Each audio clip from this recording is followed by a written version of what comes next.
I have to say that one of the challenges in our shared lives as not just a people of faith, but as a community in the world, that we don't talk about grief. We don't deal with grief very well. And we are often quick to encourage people to rush through their experience of loss and pain, because they're continuing to experience it bothers us.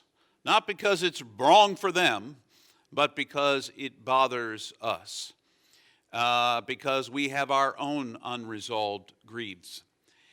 And if that's not enough about our individual grief of loss in death, we have a communal sense of grief in the world.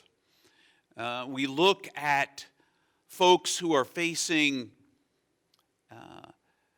death and uncertainty day by day in the form of wars, in the form of famine, in the form of other kinds of violence, displacement, folks who become refugees and who can find no place willing to accept them, people who lose their homeland, people who lose people that matter to them. There is a collective grief that is settled upon us. In fact, some of my colleague spiritual directors in the world call this a time of the dark night of soul, a global night, dark night of the soul. Not just the individual struggle with uncertainty, but a global dark night of the soul, when the heaviness, the spiritual heaviness of the pain and brokenness of creation, the pain and brokenness of the human community, the pain and brokenness of all of those things rest upon us. And I have to be honest with you that I feel that heaviness. I feel that heaviness. Every morning when I go to my chair to sit, I feel the heaviness of a world crying out, "How long, O Lord, how long? How long must we suffer and struggle?" And I'm not talking, there are a wide variety of ways of understanding grief, and grief happens with lots of kinds of death, and I'm not here to exhaustively talk about them because we don't have that much time. But I do think it's worth addressing the fact that we live in a time when the heaviness rests heavily upon us, and we feel the heaviness in the things that we miss and grieve.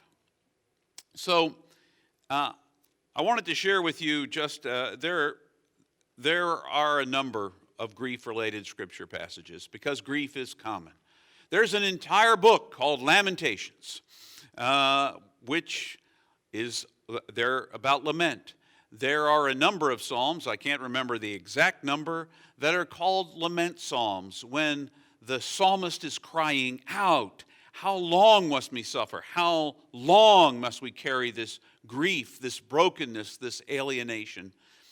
But I want us to understand, too, that we do not love or serve a God, follow after the path of one who is unaffected by the pain of the world. I grew up at a time when people would talk about the shortest verse in the Bible. Now, of course, it's in the King James. Jesus wept, shortest verse, 2 words.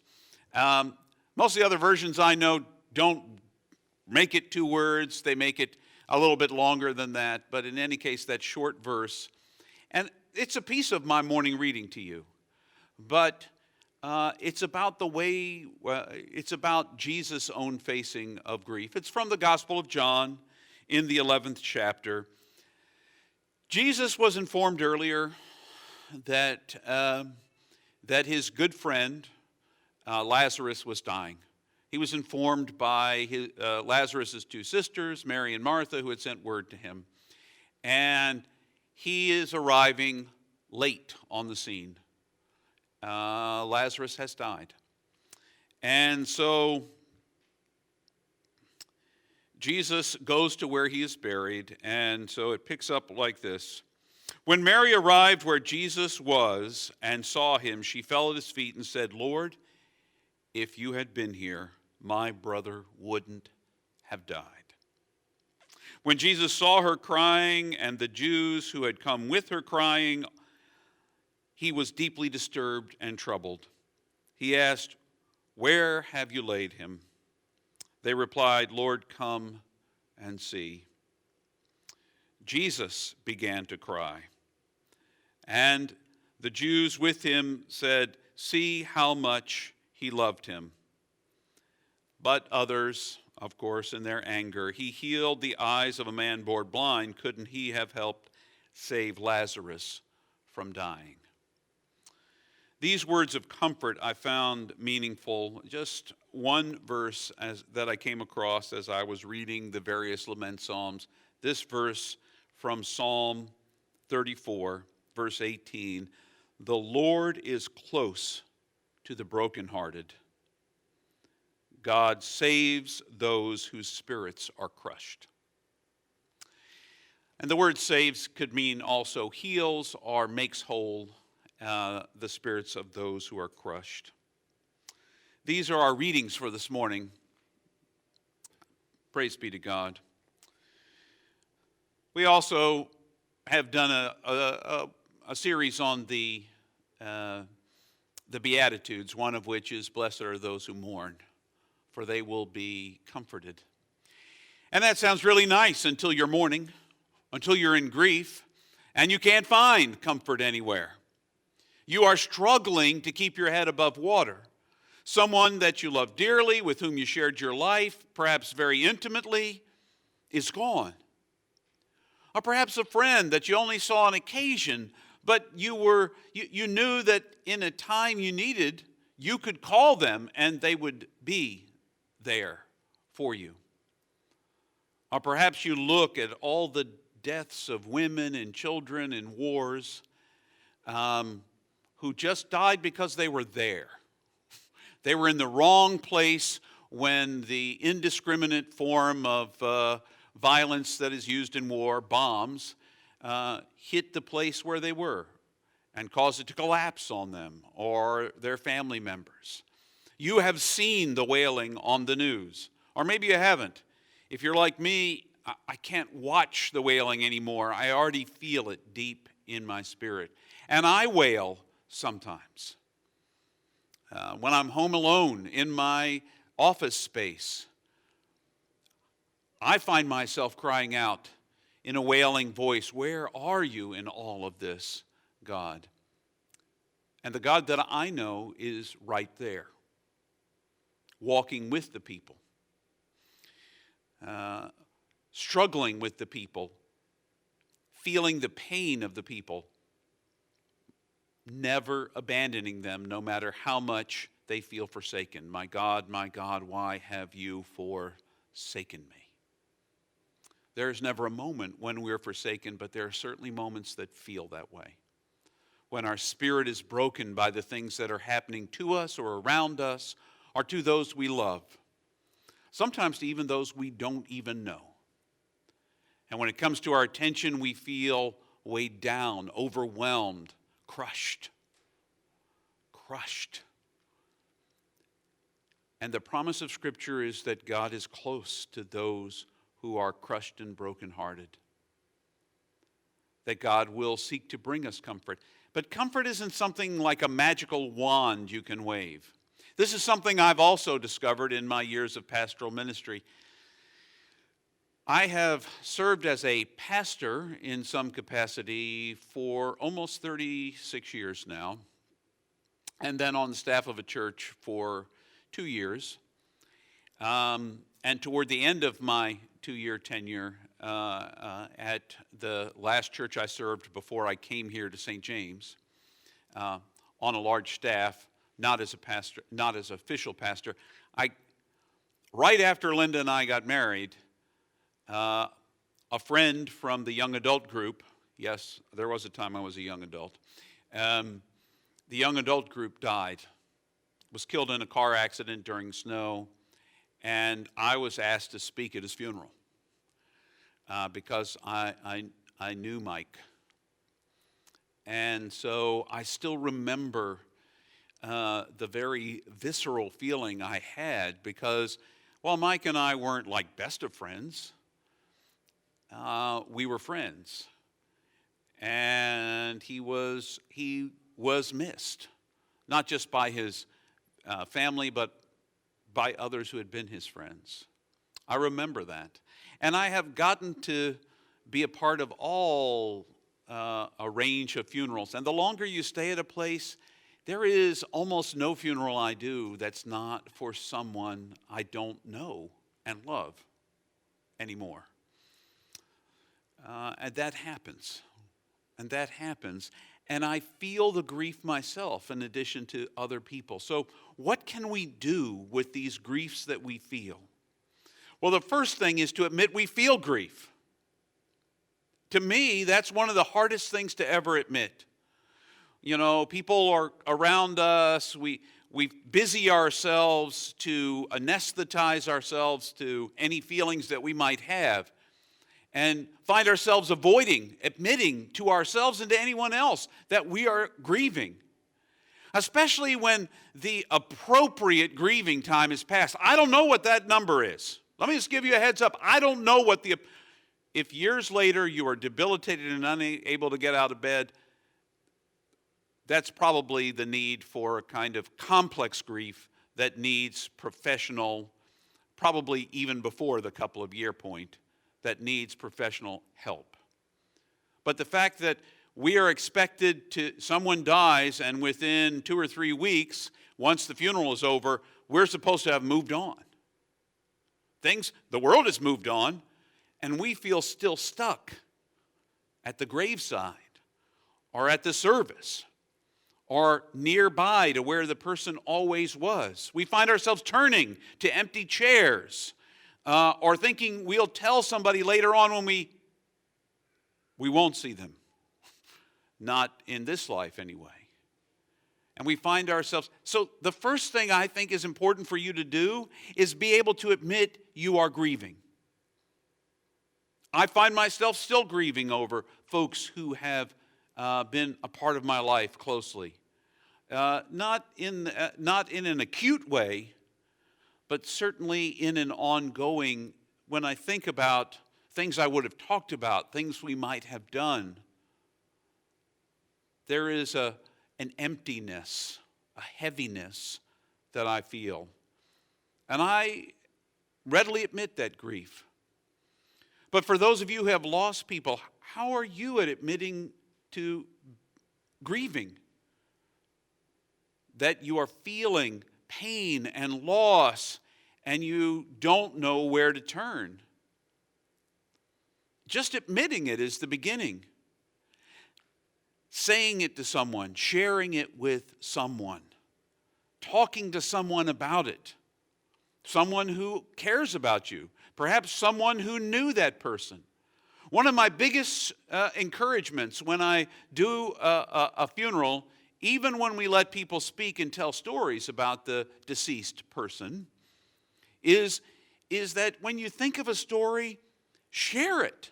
When you remember a story, good or bad in your mind, share it about the person. Because the story, it's cathartic to tell the stories again. Sometimes you laugh and sometimes you cry. Sometimes it just reminds you that the person wasn't some kind of angelic apparition, that they were real, they made mistakes, they tripped, they fell, they weren't perfect all the time. Guess what? Nobody is. But talking about it. Maybe keep a journal with your feelings. Talk about your feelings. Write about your feelings. Write about the way you feel. And it doesn't just have to be about the acute experience of a personal loss. If you are feeling weighed down by the heaviness of the world in which we live, you can journal about that too. I talk to so many people who are carrying heavy griefs. And it's not just about death, it's about the loss of relationship, it's about the loss of a sense of community, it's about the divisions we see in the world, all of that. We grieve a time when we imagine there was a golden age that people chatted with each other, and got along perfectly. I don't know when that was because it's certainly not in my living memory. But we grieve for the times when things were what we remember them to be, however our memories work. Talk about them, write about them. Another way to deal with our grief is to create some kind of ritual to remember the person that's gone on.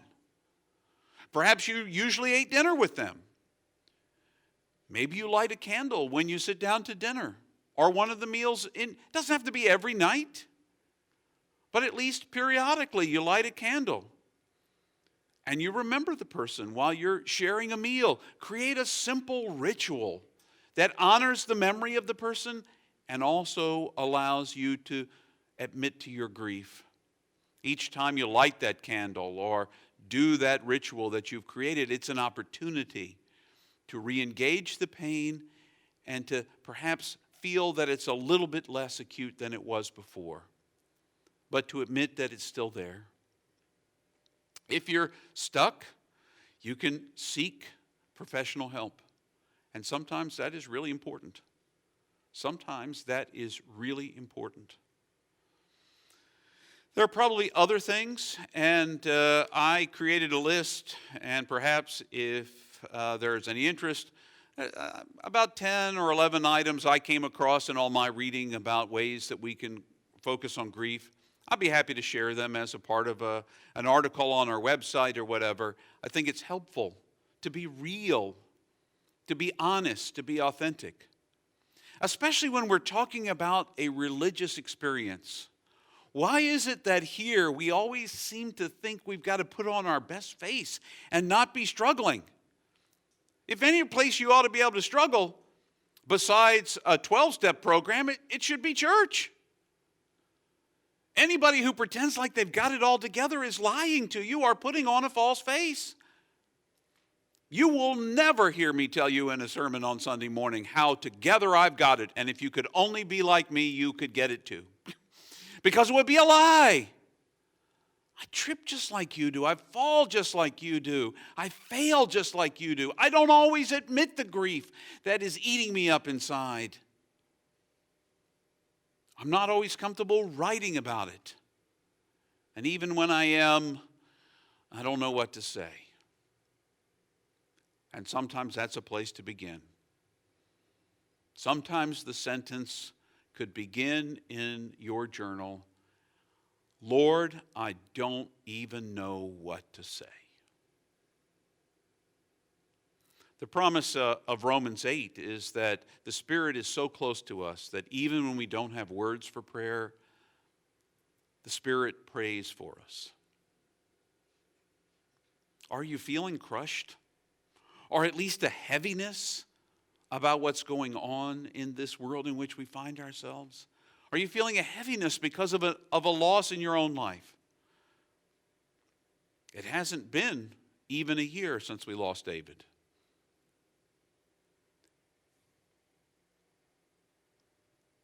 There are folks who are carrying grief all around us all the time.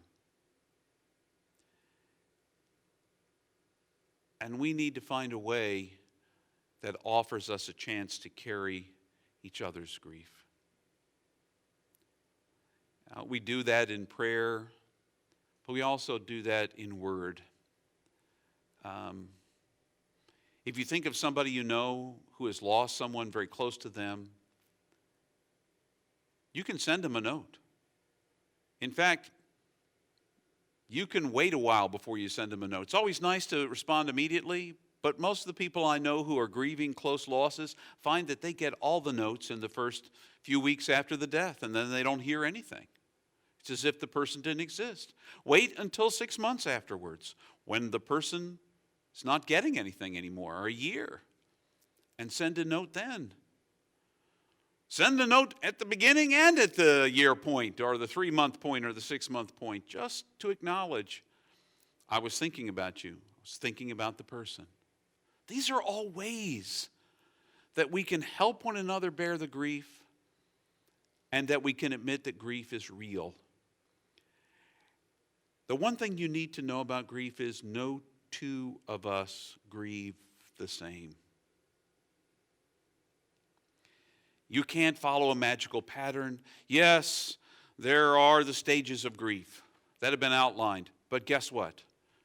I was taught them in order. There isn't an order. You don't grieve in the order that Kubler-Ross told us grief happens. Sometimes you do, but sometimes it's all over the place. And sometimes you start all over again. That's just the way it works. You're going to grieve your way. Open up about it, because some other people might be able to tell you when you say, I can't even get out of bed anymore, I can't do anything, I don't eat food anymore, all those things. That's the moments when somebody needs to say to you, okay, I think you need to talk to somebody about this, because your complex grief has gotten so complex, you can't deal with it anymore. And just talking about it is not helping you. You need some help. You need someone. And there are specialists that can help you do that. So, own and admit your grief. Name it. Name it when you feel it. I grieve what's happening to women and children and folks, men in Gaza right now. I grieve what happened on November the 7th, October the 7th. I grieve the ones that were victims when Hamas crossed the border, as well as those who were taken hostage. I grieve those, and I grieve with the families. But I also grieve those who are dying by the thousands while they're searching for the hundreds. I grieve the things that are happening in Ukraine. But I don't stop there, because it doesn't take very deep digging to find there's things to grieve all around. And somehow I feel it. My heart has become opened to a spiritual reality that we swim in every day. There's a lot of pain. There's some joy too, but there's a lot of pain. And a lot of you feel it, and it's heavy to carry. Talk to somebody. Journal about it. Write about it. Think about it. Whatever it is, let it be a part of you so you can find healing. That would be my suggestion. That is my thought as we begin this. As I name and own for myself, the truth is, it feels heavy. There is grief, individually and collectively. And together we get to carry it and make the burden a little lighter. My thoughts for this week.